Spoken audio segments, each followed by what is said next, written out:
સિંહ પર સવાર અને અનેક હાથોમાં શસ્ત્રો ધારણ કરેલા દેવી દુર્ગાનું ચિત્ર આપણી સંસ્કૃતિમાં એટલું બધું વણાયેલું છે ને કે આપણે તેને એક બહુ સામાન્ય પૌરાણિક ઘટના માની લઈએ છીએ. સાચી વાત છે. પણ આજે આપણે જે આ ઊંડાણપૂર્વક ચર્ચા કરવાના છીએ ને તેમાં આખો દૃષ્ટિકોણ જ બદલાઈ જશે. બિલકુલ.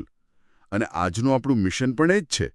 ડૉક્ટર સમીર કે પ્રજાપતિ દ્વારા લખાયેલા માં ભગવતી ઉમા દુર્ગા અને મહિષાસુર વધ પ્રસંગ નામના લેખમાંથી આપણે આજે કેટલીક આશ્ચર્યજનક વાતો તારવવાની છે.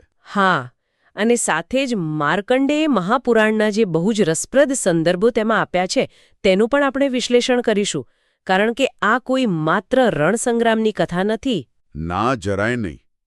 ચલો આપણે આખી વાતને વિગતે સમજીએ.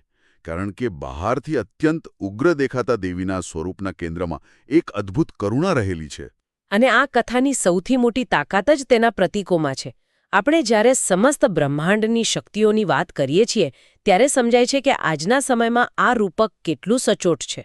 તો આપણે વાર્તાની શરૂઆત મહિષાસુરથી કરીએ. લેખમાં દર્શાવ્યા મુજબ અંતે દૈત્યોના શિરોમણી રંભનો બહુ જ પરાક્રમી પુત્ર હતો. હા, અને તેની તાકાત એટલી બધી હતી કે બળ કે નમૂચી જેવા રાક્ષસો પણ તેની સામે વામણા લાગતા હતા. સાચી વાત છે. તેણે તો બળના નશામાં દેવરાજ ઇન્દ્રને પણ હરાવી દીધા હતા. અને માત્ર હરાવ્યા જ નહીં પણ સમસ્ત દેવોને સ્વર્ગમાંથી હાંકી પણ કાઢ્યા. હા, એ જ. દેવોની સ્થિતિ એવી થઈ ગઈ કે જેમના હાથમાં આખા બ્રહ્માંડનું સંચાલન હતું તેઓ પૃથ્વી પર સામાન્ય મનુષ્યોની જેમ ભટકવા લાગ્યા. અને મહિષાસુરે સૂર્ય, ચંદ્ર, અગ્નિ અને વરુણના અધિકારો પણ છીનવી લીધા. આ આખી પ્રાકૃતિક વ્યવસ્થા ખોરવાઈ જવાની ઘટના હતી. બિલકુલ. તેણે મુનિપત્નીઓને પરેશાન કરવાનું શરૂ કર્યું અને છેવટે ત્રસ્ત થઈને દેવો બ્રહ્મા, વિષ્ણુ અને શિવ પાસે પહોંચ્યા. અહીં એક રોમાંચક બાબત એ છે કે જ્યારે આખી પ્રાકૃતિક વ્યવસ્થા ખોરવાય છે ત્યારે પ્રતિક્રિયા પણ એટલી જ પ્રચંડ હોય છે. શિવપુરાણના સંદર્ભ પ્રમાણે વિષ્ણુ અને શિવનો ક્રોધ ચરમસીમાએ પહોંચે છે. અને ત્યાંથી જ કદાચ વાર્તાનું સૌથી મોટું રૂપક શરૂ થાય છે, રાઈટ? હા, ચોક્કસ. ક્રોધિત વિષ્ણુ અને શિવના મુખમાંથી અને ત્યાં ઊભેલા તમામ દેવોના શરીરમાંથી એક અત્યંત પ્રચંડ તેજપુંજ બહાર આવે છે. 10 દિશાઓને અજવાળતા આ પુંજમાંથી દેવી દુર્ગાનું સ્વરૂપ ઘડાય છે. વેદાંતી પુરાણકારે આની અત્યંત સુંદર કલ્પના આપી છે. શિવના તેજમાંથી દેવીનું મુખ બને છે. યમરાજના તેજમાંથી વાળ, વિષ્ણુમાંથી ભુજાઓ, ચંદ્રમાંથી સ્તન અને બ્રહ્મામાંથી ચરણ. હા, અને જો આપણે આને ઊંડા અર્થમાં જોઈએ તો આ પ્રક્રિયા માતાના ગર્ભમાં વિકસતા બાળકના અંગો જેવી છે. એટલે કે તેમાં રહેલા દેવોના વિશિષ્ટ ચૈતન્ય સાથે આપણે તેને સરખાવી શકીએ. બિલકુલ. આ દર્શાવે છે કે જ્યારે મોટું સંકટ આવે ત્યારે અલગ અલગ શક્તિઓએ પોતાનો વ્યક્તિગત અહંકાર ભૂસીને એક થવું જ પડે છે. પણ જ્યારે દેવી પ્રગટ થયા ત્યારે તો તેઓ સંપૂર્ણપણે નિઃશસ્ત્ર હતા. હા, તેમની પાસે કોઈ પોતાનું આયુધ ન હતું. શક્તિ તો બની ગઈ પણ તેને કાર્યરત કરવા દેવોએ પોતાના શસ્ત્રો આપવા પડ્યા.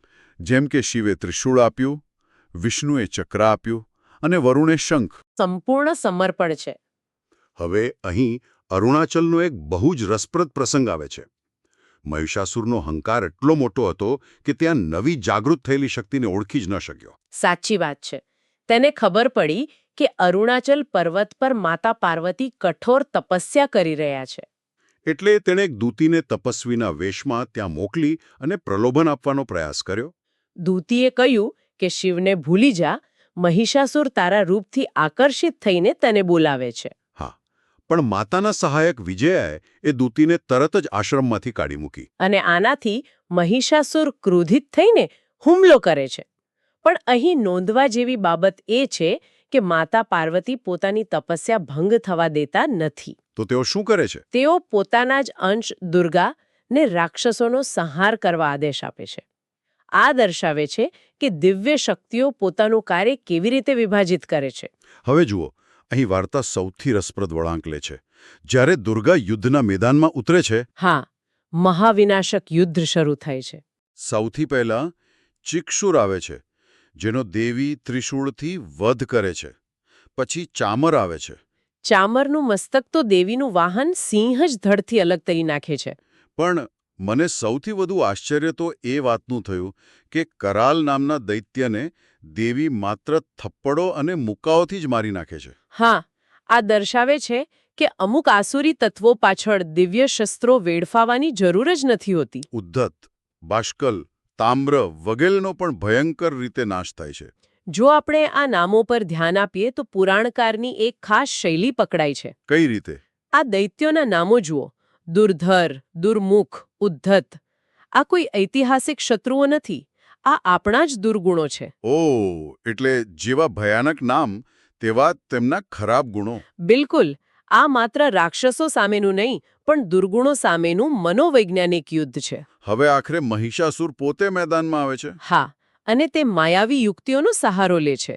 વારંવાર પોતાના રૂપ બદલે છે. ક્યારેક સિંહ બને, ક્યારેક વાઘ, ક્યારેક હાથી અને છેલ્લે ભેંસ બને છે. હા, બરાબર આપણા અહંકાર જેવું છે, જે વારંવાર રૂપ બદલીને આપણને છેતરે છે.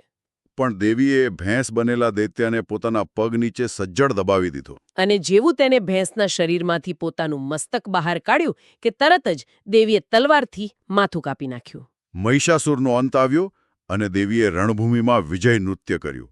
જો આપણે આને મોટા ચિત્ર સાથે જોડીએ તો અસલી વાત હવે શરૂ થાય છે. હા, કારણ કે દેવી જ્યારે કપાયેલું મસ્તક લઈને માતા ઉમા પાર્વતી પાસે જાય છે, ત્યારે માતા પાર્વતી તેમને શું કહે છે? માતા તેમને એ અપવિત્ર મસ્તકનો ત્યાગ કરીને એક પાપનાશક તીર્થ બનાવવાનું કહે છે. આ વાત બહુ જ ઊંડી છે. એક અત્યંત દુષ્ટ રાક્ષસને મારવાથી પણ પાપ કેવી રીતે લાગી શકે? હા, કારણ કે પ્રત્યેક જીવમાં પરબ્રહ્મનો વાસ છે.